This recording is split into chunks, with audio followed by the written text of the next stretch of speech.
Let's go do it again. Let's show them why 1984 won't be like 1984.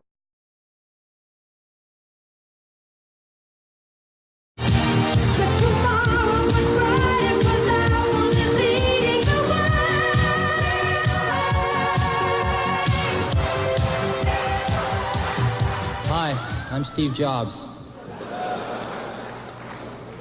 It is 1958. IBM passes up the chance to buy a young fledgling company that has invented a new technology called xerography. 2 years later, Xerox is born, and IBM has been kicking themselves ever since. It is 10 years later, the late 60s. Digital Equipment, DEC, and others invent the mini-computer. IBM dismisses the mini-computer as too small to do serious computing and therefore unimportant to their business. DEC grows to become a multi-hundred-million-dollar corporation before IBM finally enters the mini-computer market. It is now 10 years later, the late 70s.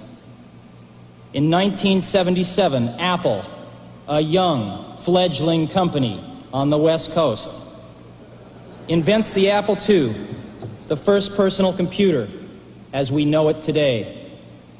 IBM dismisses the personal computer as too small to do serious computing and unimportant to their business. The early 80s. 81. Apple II has become the world's most popular computer, and Apple has grown to a $300 million company, becoming the fastest growing corporation in American business history. With over 50 competitors vying for a share, IBM enters the personal computer market in November 81 with the IBM PC. 1983. Apple and IBM emerge as the industry's strongest competitors, each selling approximately $1 billion worth of personal computers in 1983. Each will invest greater than $50 million for R&D and another $50 million for television advertising in 1984, totaling almost $250 million combined. The shakeout is in full swing. The first major firm goes bankrupt, with others teetering on the brink. Total industry losses for 83 outshadow even the combined profits of Apple and IBM for personal computers. It is now 1984. It appears IBM wants it all.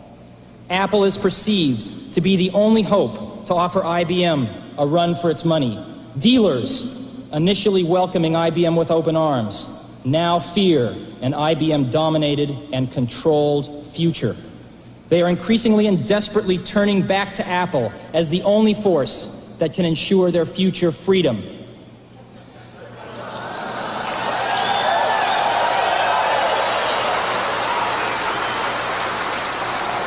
IBM wants it all and is aiming its guns on its last obstacle to industry control, Apple.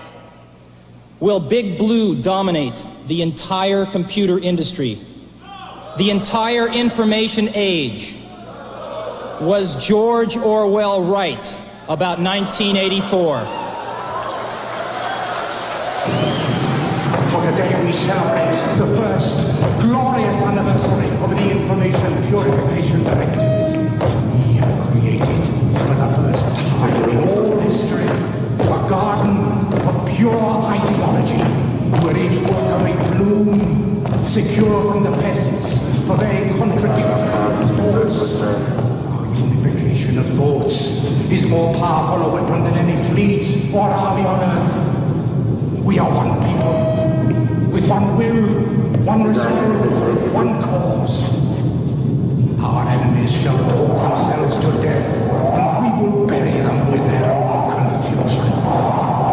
We shall prevail. On January 24th, Apple Computer will introduce Macintosh. And you'll see why 1984 won't be like 1984.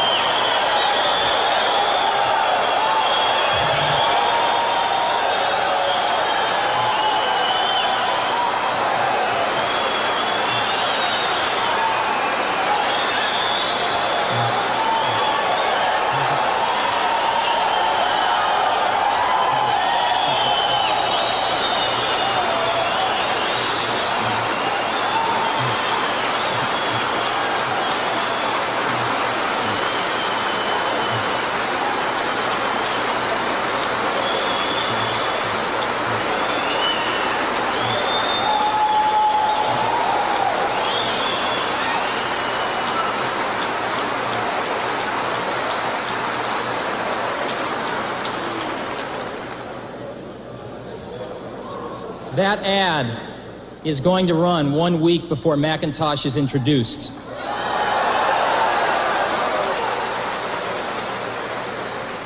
And our ad agency that put it together is here today. Shyatt Day, Jay Shyatt's here. The principal, Lee Clow and Steve Hayden, that wrote the copy and did the creative, are also here. I guess they just heard what you thought. The machine's done. Software's done. The factory's built. Stage is set. House lights are dimming. The curtain's going up. And we're on. Let's go do it again. Let's show them why 1984 won't be like 1984. It's computer war. Can Apple's Macintosh take IBM's Peanut? Can great new ideas compete against one of the best managed corporations in the world? Monday, January 23rd, 1984. Doug, at least one company hoping tomorrow is going to be a new beginning for it. We have 100 days to convince the world that Mac is the third industry milestone product. In a market full of IBMs and IBM clones, the people at Apple decided the only way to succeed was with a radically different computer. The Macintosh is small and friendly, almost cute for a computer, and people who see it get excited. I sat down and operated this computer, and I didn't know anything about it. All I did was point the thing to the little picture, and it did it. This thing eats 8088s for breakfast. IBM had no comment today. Analysts expect its reaction will come with new technology in the marketplace. I think Mac has at least a 12-month window before any competitive products can come out. Well, to create a new standard, it takes something that's not just a little bit different. It takes something that's really new and really captures people's imagination. And the Macintosh, of all the machines I've ever seen, is the only one that meets that standard. Why learn all of this when you can use Macintosh by simply learning this? Well, I looked at the machine the day it was introduced. My instantaneous reaction was to say that this was the greatest thing that had been invented since the toaster. So the original estimate that we put together was that we would need 2,400 machines. We actually submitted an order just shy of 3,500 machines, and that was for just U.S. offices only. The Macintosh is the first computer that salespeople have wanted to buy and take home with them. I must fight my secretary every day to use the machine. She asks me, when are you going to lunch? Sales for Mac are going extremely well. If I could get more of them, I could sell more. The answer to that is yes and no. Just like the Apple II 6 years ago, I think when that was put out, people who made it had no idea what it would be used for today, and I suspect that we'll see the same thing with Macintosh. It's not really right to say we're still learning how to use it.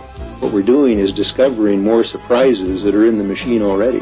It's really not important that it's a computer. It's a Macintosh. And instead of saying, you have to pay attention to use me, it says, hi, how can I help you?